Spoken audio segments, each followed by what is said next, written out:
Ciao, oggi preparo i spistochelu deserrenti. Gli ingredienti che mi occorrono, e sono pochissimi, sono 125 g di farina 00 e 125 g di semola di grano duro, 3 uova intere più 2 tuorli. I rimanenti albumi li ho messi da parte perché mi serviranno dopo per la cappa. Per i biscotti servirà ancora 40 g di strutto e la scorza grattugiata di 2 limoni grandi, altrimenti se sono piccolini mettetene 3 come nel mio caso. Dopo andremo a preparare la glassa sagappa e mi serviranno i rimanenti 2 albumi che sono esattamente 100 g. Se sono uova tanto grandi pesate i 100 g, mi raccomando, perché sennò sarebbe di più, e 200 g di zucchero semolato. Inizio a preparare i biscotti versando le uova, la scorza di limone e lo strutto. C'è chi mette anche olio di semi al posto dello strutto.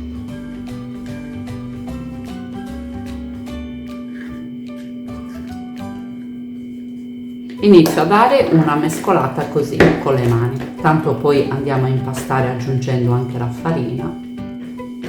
Come potete notare, il biscotto non ha zucchero. Lo zucchero, il dolce, verrà poi dato dalla glassa che andremo a preparare per decorare i biscotti. Dopo aver mescolato un pochino questi ingredienti, vado ad aggiungere la farina.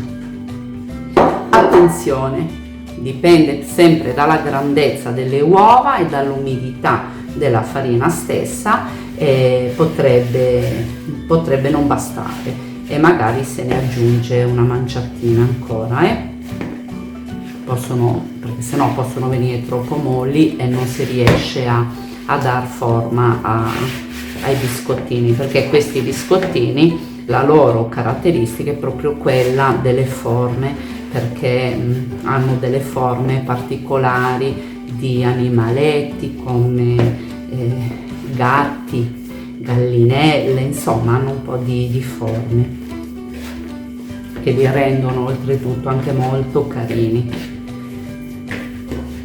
Impastiamo bene bene bene. Logicamente questa dose è una dose minima dimostrativa, se volete farne di più aumentate, raddoppiate le dosi. La farina comunque dovrebbe essere sufficiente, quindi porto sul tavolo da lavoro e lavoro bene bene questo impasto.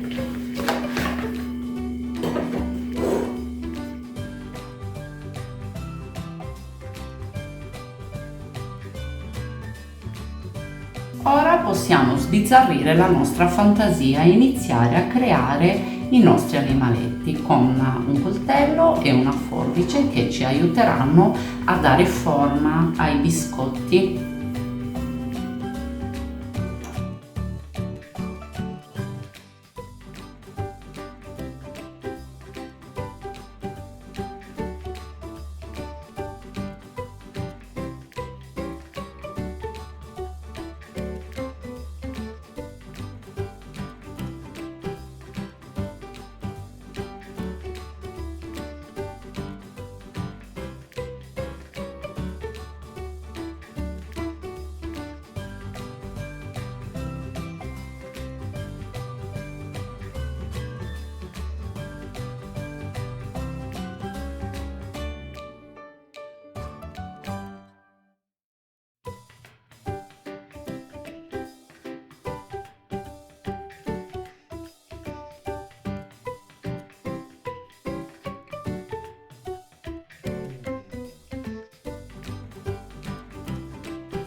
Dopo aver realizzato i spistochellus con tutte le loro varie forme, posso portarli in forno preriscaldato a 180-190 gradi per una ventina di minuti, dopodiché controllate, se c'è bisogno lasciateli ancora una decina di minuti. Devono venire belli dorati e croccanti. I spistochedo dei serrenti sono cotti, sono belli dorati e devono appunto rimanere croccanti. Vediamo se qualcuno rimane in piedi. Sì, qualcuno rimane in piedi, è proprio quello che volevo per andare dopo a decorarli. Eccoli qua gli animaletti, carinissimi. Con una pentola e dell'acqua e un'altra ciotola a bagnomaria vado a preparare la glassa Sagappa, quindi verso gli albumi e lo zucchero e comincio a mescolare per almeno un quarto d'ora, perché dobbiamo preparare una glassa bella bianca come la neve e si gonfierà anche leggermente. Non smettiamo mai di mescolare, forse questo è il lavoro più impegnativo di tutta la ricetta. Dopo circa 5 minuti la glassa ha già iniziato a diventare bianca. Continuiamo a mescolare, mi raccomando, il fornello deve essere basso, la fiamma molto bassa, perché l'albume non si deve cuocere, bruciare.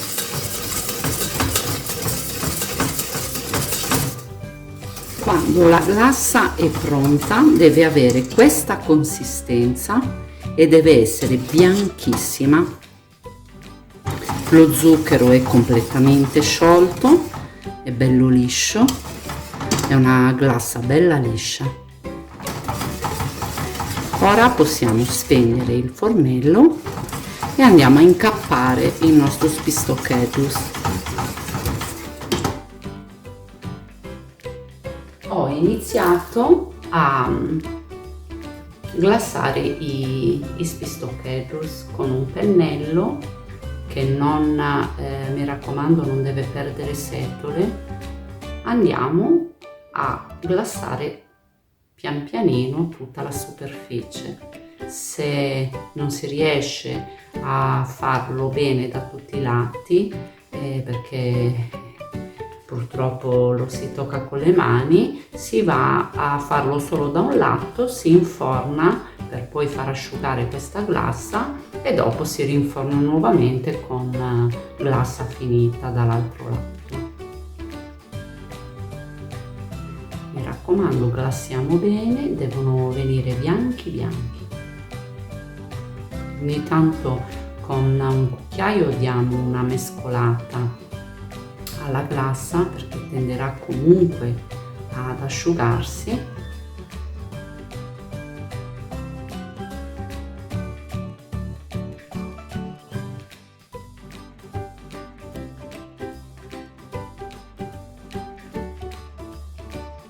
Dopo aver glassato i primi perichitus, prima di andare a infornarli, vado a fare una decorazione con un po' di perline argentate. Non ho l'oro, la foglia d'oro, quindi quando saranno asciutti non potrò metterla, però ho un po' di polvere argentata e sicuramente qualche piccola decorazione in argento, magari dopo gliela farò.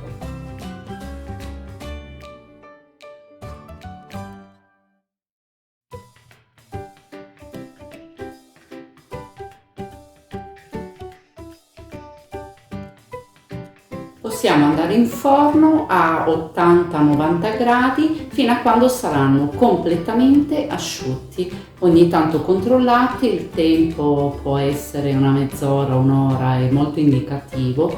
Bisogna semplicemente andare ad aprire il forno, controllare, quando sono belli asciutti si tolgono dal forno.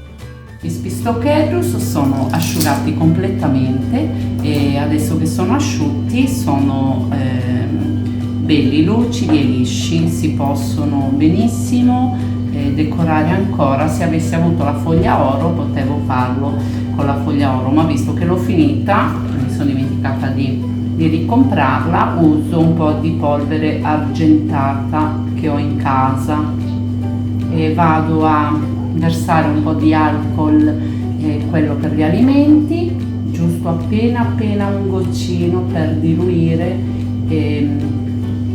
la polvere argento. Eccoci qua, per andare a fare qualche disegnino sui miei biscottini, sui Spistochellus.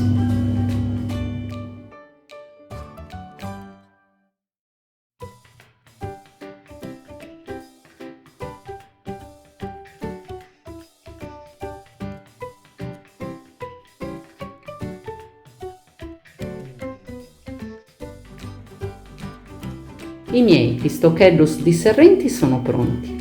Sotto in descrizione troverete tutti gli ingredienti per provare a realizzarli a casa. Se volete aiutarmi a far crescere questo canale, mi raccomando, iscrivetevi, mettete un pollice in su e condividete con i vostri amici. Se volete potete attivare anche la campanella per essere informati subito con una notifica quando avrò pubblicato un nuovo video. Ciao!